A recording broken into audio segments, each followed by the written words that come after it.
Yes, chapter 6, chapter 7, chapter 8, chapter 9, chapter 10, chapter 11. The volume is left. Of Oscar, جا Oscar addiction of Oliver Twist by Charles Dickens. Monks and Mr. Brownlow at length meet their conversation, and the intelligence that interrupted it. The twilight was beginning to close in when Mr. Brownlow alighted from a hackney coach at his own door and knocked softly.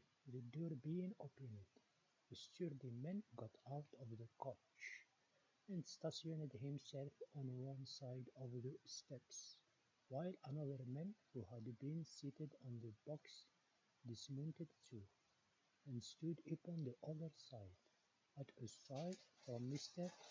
Brownlow. They helped out a third man, and taking him between them, hurried him into the house.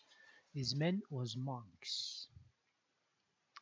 They walked in the same manner up the stairs without speaking, and Mr. Brownlow, preceding them, led the way into a back room at the door of this apartment. Monks, who had ascended with evident reluctance, stopped. The two men looked at the old gentleman as if for instructions. "He knows the alternative," said Mr. Brownlow. "If he hesitate or move a finger but as you bid him, drag him into the street, call for the head of the police, and impeach him as a fellow in my name." "How dare you say this of me?" asked Monks. "How dare you urge me to eat, young man?" replied Mr. Brownlow, confronting him with a steady look. "Are you mad enough to leave this house?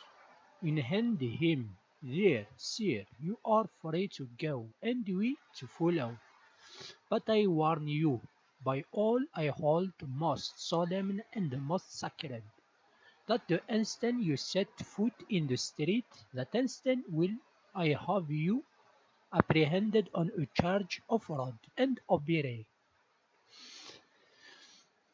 Apprehended on a charge of fraud and robbery. I am resolute and immovable. If you are determined to be the same, your blood be upon your own head. But what authority am I kidnapped in the street and brought here by these dogs? Asked Monks, looking from one to the other of the men who stood beside him. By mine, replied Mr. Brownlow. Those persons are indemnified by me.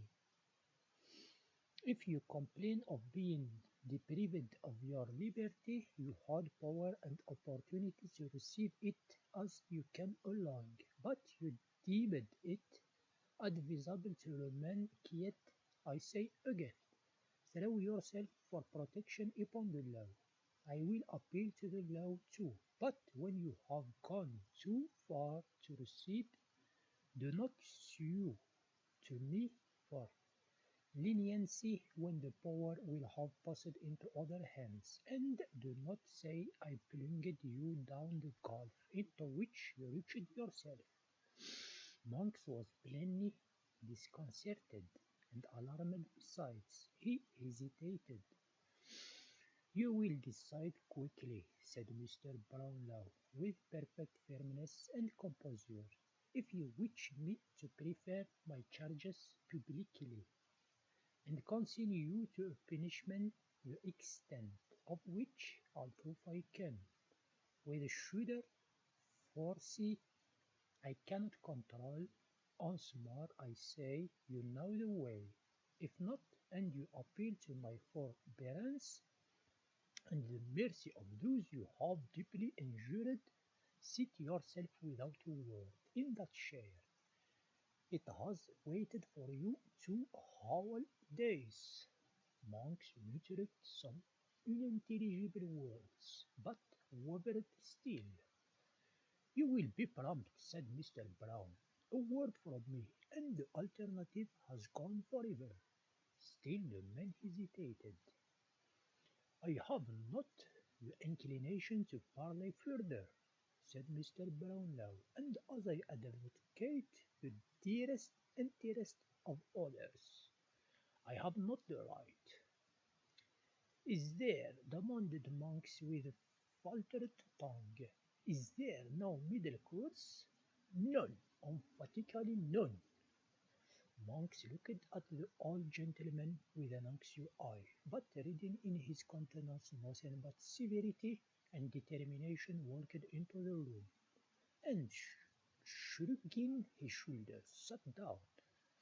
Lock the door on the outside, said Mr. Brownlow to the attendants, At, and come when I ring. The men obeyed, and the two were left alone together. This is pretty treatment, sir, said Monks, throwing down his hat and cloak. From my father's oldest friend. It is because I was your father's oldest friend. Young man, returned Mr. Brownlow.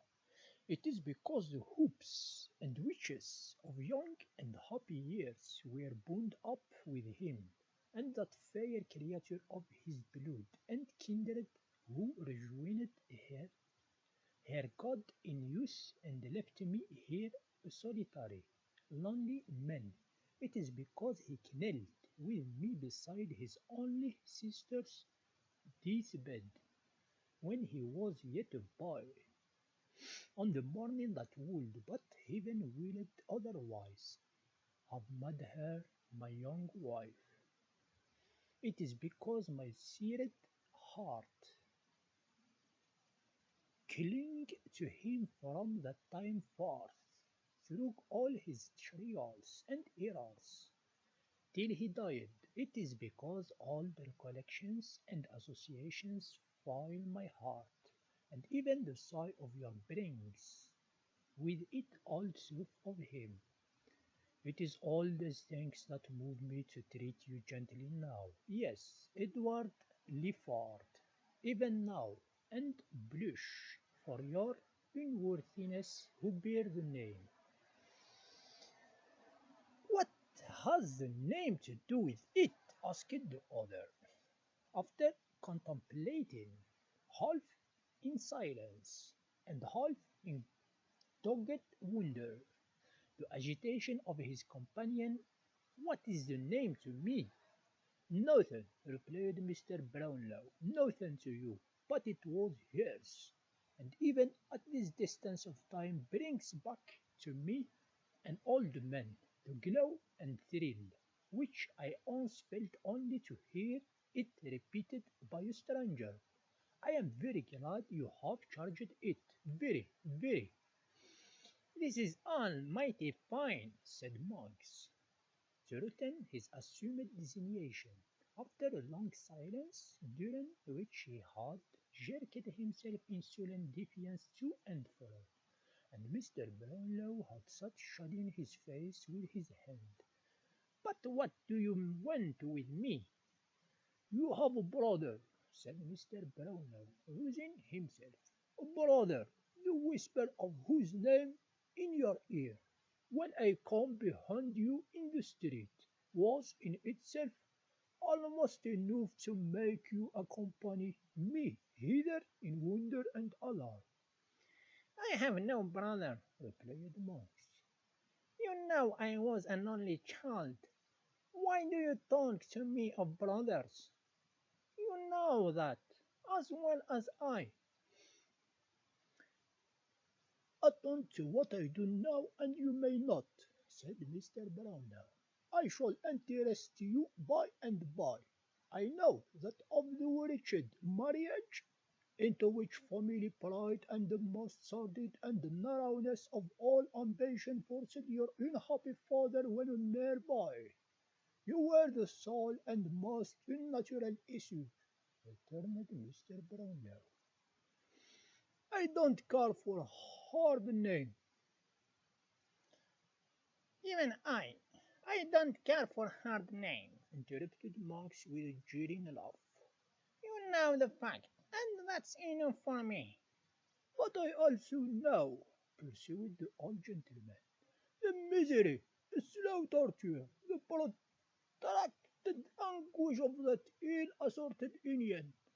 I know how listless and wearily each of that wretched pair dragged on their heavy chain through a word that was poisoned to them both. I know how cold formalities were succeeded by open taunts, how indifference gave place to dislike to hate, and hate to loathing, until at last they reached the clanking band asunder, and retired a wide space apart, carried each a glaring and galling fragment, of which nothing but death could break the rivets, to hide it in unused society beneath the gayest looks they could assume. Your mother succeeded. She forgot it soon, but it rested and conquered at your father's heart for years. Well, they were separated, said Monks. And what of that? When they had been separated for some time, returned Mr. Brownlow, and your mother, wholly given up to continental frivolities, had utterly forgotten the young husband 10 good years her junior, who which prospects blighted lingered on at home. He fell among new friends. These circumstances at least you know already. Not I. Said Monks, turning away his eyes and beating his foot upon the ground, as a man who is determined to deny everything. Not I. Your manner, no less than your actions, assures me that you have never forgotten it, or ceased to think of it with bitterness, returned Mr. Brownlow. I speak of 15 years ago, when you were not more than 11 years old, and your father but 31, for he was, I repeat, a boy, when his father ordered him to marry. Must I go back to events that cast a shadow upon the memory of your parent, or will you spare it and disclose to me the truth? I have nothing to disclose, rejoined the monks in evident confusion. You must talk on, if you will. Those new friends, then, said Mr. Brownlow, were a naval officer, retired from active service, whose wife had died some half a year before, and left him with 2 children. There had been more, but of all their family happily but 2 survived. They were both daughters, one a beautiful creature of 19, and the other a mere child of 2 or 3 years old. What's this to me? Asked the monks. They resided, said Mr. Brownlow, without seeming to hear the interruption, in a part of the country to which your father in his wandering had repaired, and where he had taken up his abode. Acquaintance, intimacy, friendship, fast followed on each other. Your father was gifted as few men are. He had his sister's soul and person.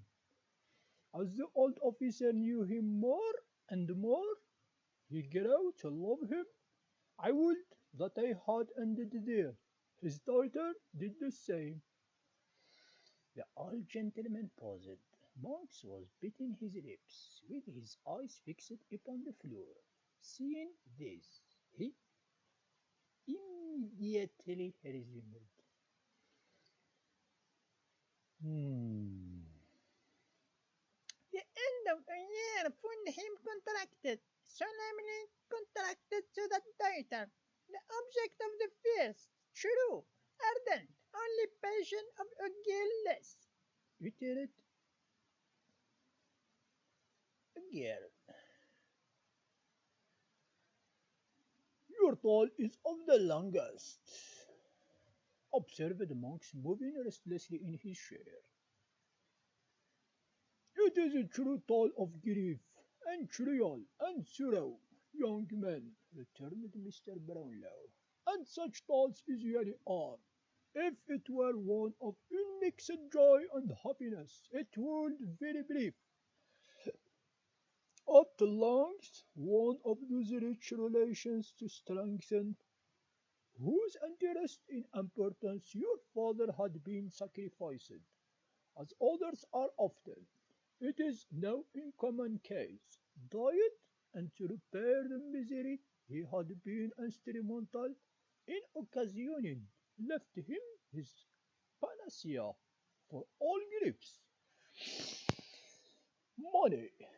It was necessary that he should immediately repair to Rome, whither this man had sped for health, and where he had died. Leaving his affairs in great confusion, he went, was seized with mortal illness there, was followed the moment the intelligence reached Paris, by your mother, who carried you with her. He died the day after her arrival, leaving no will, no will, so that the whole property fell to her and you. At this part of the recital, Monks held his breath and listened with a face of intense eagerness, though his eyes were not directed towards the speaker. As Mr. Brownlow paused, he changed his position with the air of one who has experienced a sudden relief, and wiped his hot face and hands.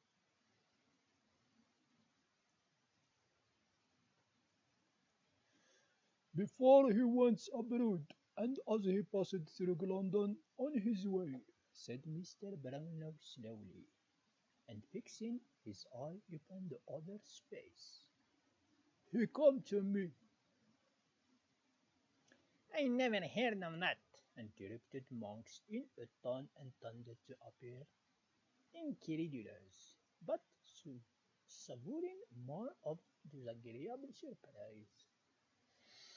He came to me, and left with me, among some other things, a picture, a portrait painted by himself,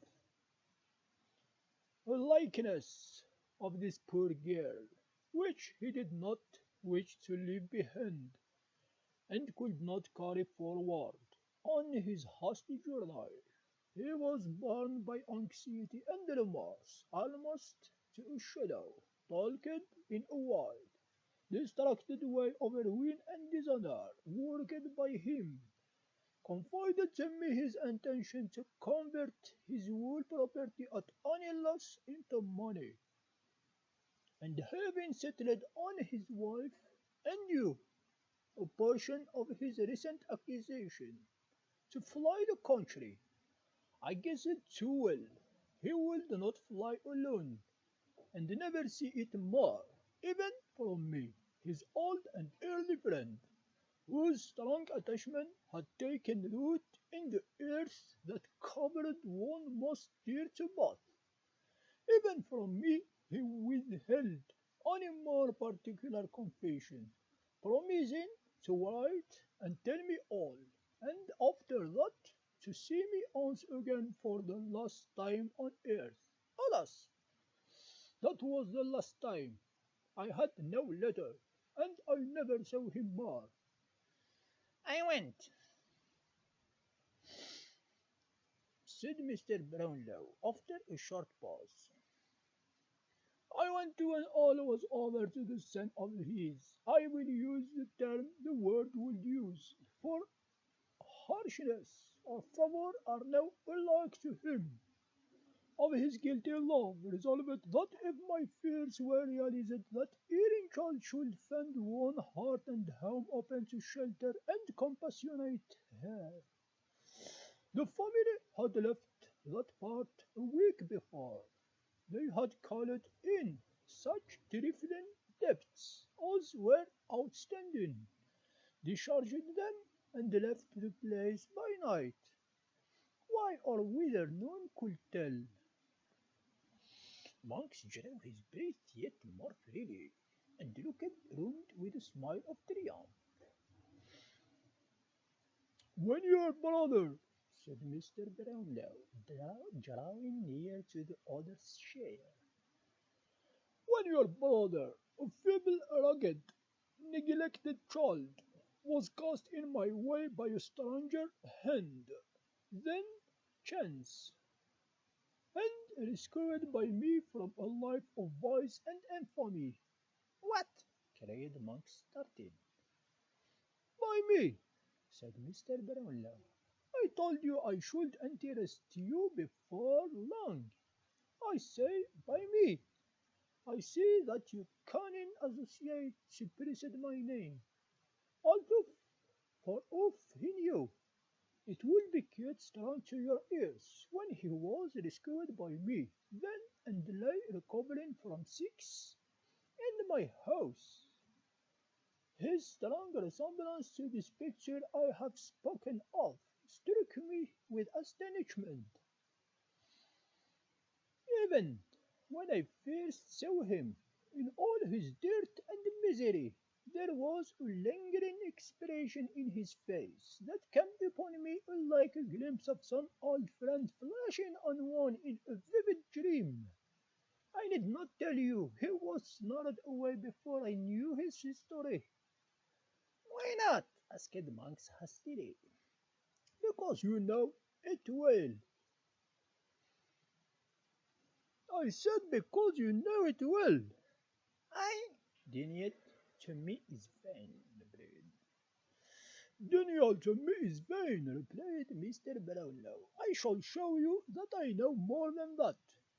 "You can't prove anything against me," stammered Monks. "I defy you to do it."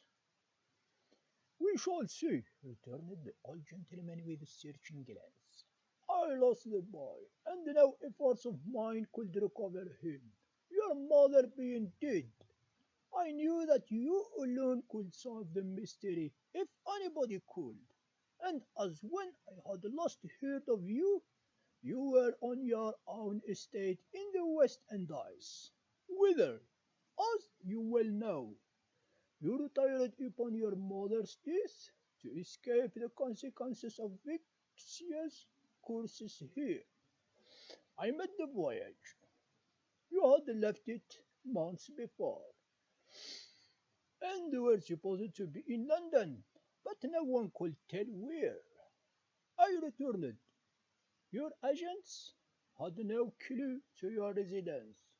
You came and went, they said, as strangely as you had ever done, sometimes for days together, and sometimes not for months, keeping to all appearance the same low haunts and mingling which the same infamous herd, who had been your associate when a fierce, ungovernable boy. I wearied them with new application. I passed the streets by night and day, but until 2 hours ago all my efforts were fruitless, and I never saw you for an instant." "And now you do see me," said Monks, rising boldly. "What then? Fraud and robbery are high-sounded words, justified, you think, by a fancied resemblance in some young to a needle doubt of a dead man's brother. You don't even know that a child was born of this maudlin pain. You don't even know that." "I did not," replied Mr. Brownlow, rising too. "But within the last fortnight I have learnt it all. You have a brother, you know it, and him. There was a will, which your mother destroyed, leaving the secret and the gain to you at her own death. It contained a reference to some child likely to be the result of this sad connection. Which child was born and accidentally encountered by you when your suspicion were first awakened by his resemblance to his father. You repaired to the place of his birth. There existed proofs long suppressed, of his birth and parentage. These proofs were destroyed by you, and now, in your own words, to your accomplice the Jew, the only proofs of the boy's identity lie at the bottom of the river, and the old hag that received them from the mother is rotting in her coffin. Unworthy son, coward, liar, you who hold your councils with thieves and murderers in dark rooms at night, you whose plots and wiles have hurled the violence deed upon the head of one worth millions such as you who from your cradle were gall and bitterness to your own father's heart, and in whom all evil, patience, vice, and profligacy festered till they found a vent in a hideous disease, which has made you face an index even to your mind. You, Edward Liffard, do you brave me still?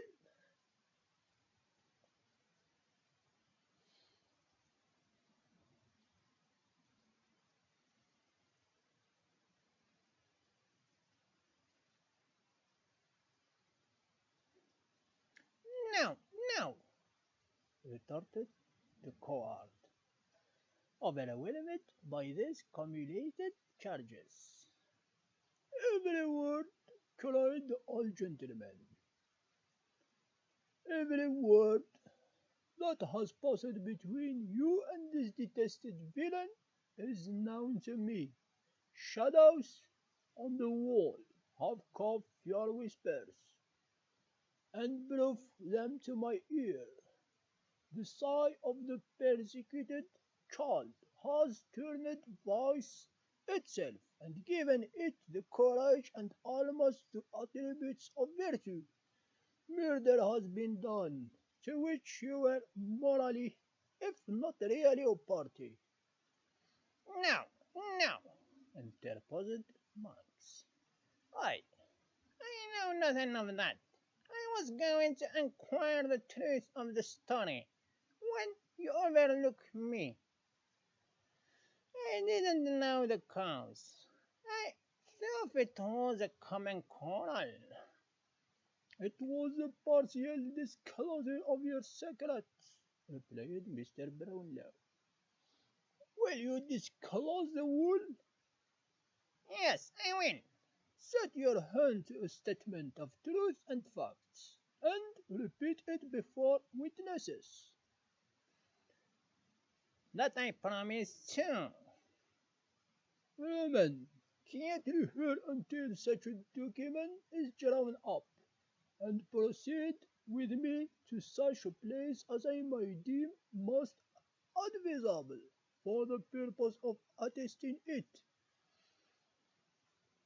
If you insist upon that, I will do that also, replied Monks. You must do more than that, said Mr. Brownlow. Make restitution to an innocent and inoffending child, for such he is, although the offspring of a guilty and most miserable love. You have not forgotten the provision of the will. Carry them into execution execution so far as your brother is concerned, and then go where you please. In this world you need meet no more. While Monks was pacing up and down, meditating with dark and evil looks on this proposal and the possibilities of evading it, torn by his fears on the one hand and his heart on the other. The door was hurriedly unlocked, and a gentleman, Mr. Losberne, entered the room in violent agitation. "The man will be taken!" he cried. "He will be taken tonight!" The murderer? asked Mr. Brownlow. "Yes, yes," replied the other. "His dog has been seen lurking about some old haunt, and there seems little doubt that his master either is, or will be, there under cover of the darkness. Spies are hovering about in every direction. I have spoken to the men who are charged with his capture, and they tell me he can never escape. A reward of 100 pounds is proclaimed by government tonight." I will give 50 more, said Mr. Brownlow, and proclaim it with my own lips, upon the spot if I can reach it. Where is Mr. Mayray? Harry, as soon as he had seen your friend here, said, "In a coach with you." "He hurried off to where he heard this," replied the doctor, "and mounting his horse sallied forth to join the first party at some place in the outskirts agreed upon between them."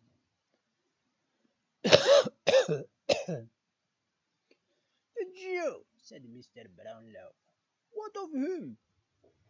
"When I last heard he had not been taken, but he will be, or is, by this time. They were sure of him."